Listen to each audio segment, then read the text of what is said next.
আসসালামু আলাইকুম, কেমন আছেন সবাই? চলে আসলাম আরও একটা সহজ রেসিপি নিয়ে।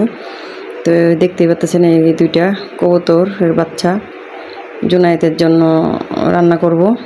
কম মশলা দিয়ে রান্না করব, আর এদিক দিয়ে লইট্টা মাছ এগুলো রান্না করব। তো এটা রেসিপি শেয়ার করব না, তো এমনি একটু দেখাচ্ছি আপনাদেরকে। তো এটার রেসিপি অবশ্য করা আছে, তো আমি এটা আজকে দিচ্ছি না। কেউ চাইলে লইট্টা মাছের রেসিপি দেওয়া আছে আমার চ্যানেলে, দেখে নিতে পারেন। অনেক রকমের সিস্টেমের রান্না আছে, যে যেরকম চাইবেন এরকমই রান্নাটা সহজভাবে করে নিতে পারবেন, যেরকম ইচ্ছে। তো কয়েকটা রেসিপি দেওয়া আছে অন্য সিস্টেমের, এক এক সিস্টেমের আর কি। তো জুনায়েতের যেহেতু অসুখ ছিল সবাই জানেন কম বেশি, তো অনেকেই দোয়া করছেন আর কমেন্ট করে গেছেন যে জুনায়েত কেমন আছে আপুরা। আলহামদুলিল্লাহ জুনায়েত ভালো আছে আগের থেকে অনেকটাই। তো ওকে ছোটো মুরগি খাওয়াচ্ছি, তারপরে কবুতরের মাংস হালকা মশলা দিয়ে রান্না করে খাওয়াইতেছি আর কি। তো এই যে দুইটা কবুতর এখানে, তো এই পরিষ্কার করে নিয়েছে আপা। তো আর এটা এখন ধুয়ে সুন্দর করে নিচ্ছি। তো এটা কম মশলা দিয়ে আমি কষাই রান্না করব। তো কেউ চাইলে রান্নাটা তেলে কষিয়ে রান্না করতে পারেন। তো আমি যেহেতু ওকে তেল কম খাওয়াই, সেজন্য আমি মেখে রান্না করব। তো এই যে ধুয়ে নিয়েছি। তো খেতে চায় না জুনাইতে, এই কবুতরের মাংসটা খেতে চায় না, খাইলে কয়েক পিস খেয়েছিল। তো খাওয়াতে পারি না, ছোটো মুরগি ছোটো কবুতর বাচ্চা দেখলে এগুলো খেতে চায় না। তো রক্তর জন্য তো খাওয়াতে হবে, তো চেষ্টা করি আর কি খাওয়ানোর জন্য। বড় বড় পিস করেছি, তারপর ওকে খাওয়াইতে অনেক কষ্ট হয়ে গেছে, খাইতে চায় না, কয়েক পিস খেয়েছিল। তো আমি এখন ধুয়ে এগুলো একটা কড়াইতে দিয়ে দিলাম। তো মেখে রান্না করব, কেউ চাইলে কষাই রান্না করতে পারেন।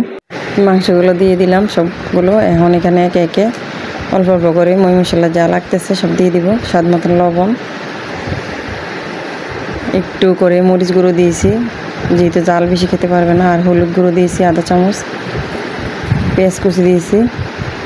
তো হলুদ গুঁড়োটা আমি ওকে কম খাওয়াই, কারণ ওর তো জন্ডিস হয়েছিল, সেজন্য এখানে তো দিয়েছি। দেশি মুরগি যখন রান্না করি বাচ্চা মুরগি, তখন ওকে আমি হলুদও দিই না, এগুলোতে এমনিতে রান্না করি একটু একটু মশলা দিয়ে। তো এখানে জিরা বাটা, রসুন বাটা, আদা বাটা একটু একটু করে সব দিয়ে দিচ্ছি।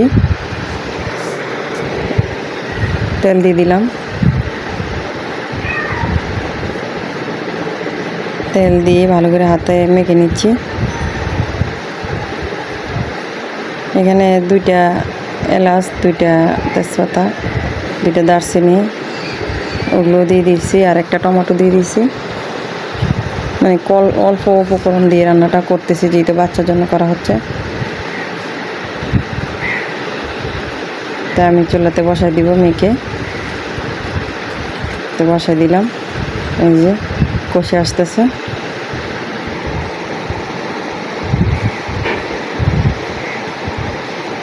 ওর এমনিতে শরীরে রক্ত শূন্যতা একটু কম, খাবার দাবার ফল ফ্রুট এগুলো একটু কম খাবার খায়, সেই কারণে আরও অসুস্থ বেশি হয়ে গিয়েছিল। তাহলে রহমতে এখন ভালো আছে। তো সবাই দোয়া করছেন ওর জন্য আপুরা। এই ভিডিওর মাধ্যমে আপনাদের কমেন্টে উত্তর দিয়ে দিলাম, কেমন আছে জিজ্ঞেস করছেন। ইনশাআল্লাহ ভালো আছে আগে থেকে।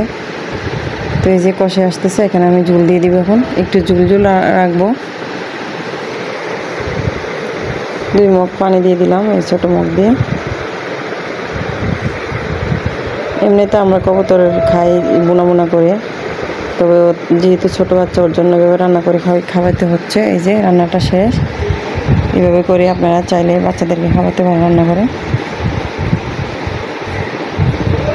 তো আজকে এই পর্যন্তই, সবাই ভালো থাকবেন, সুস্থ থাকবেন, আল্লাহ হাফেজ।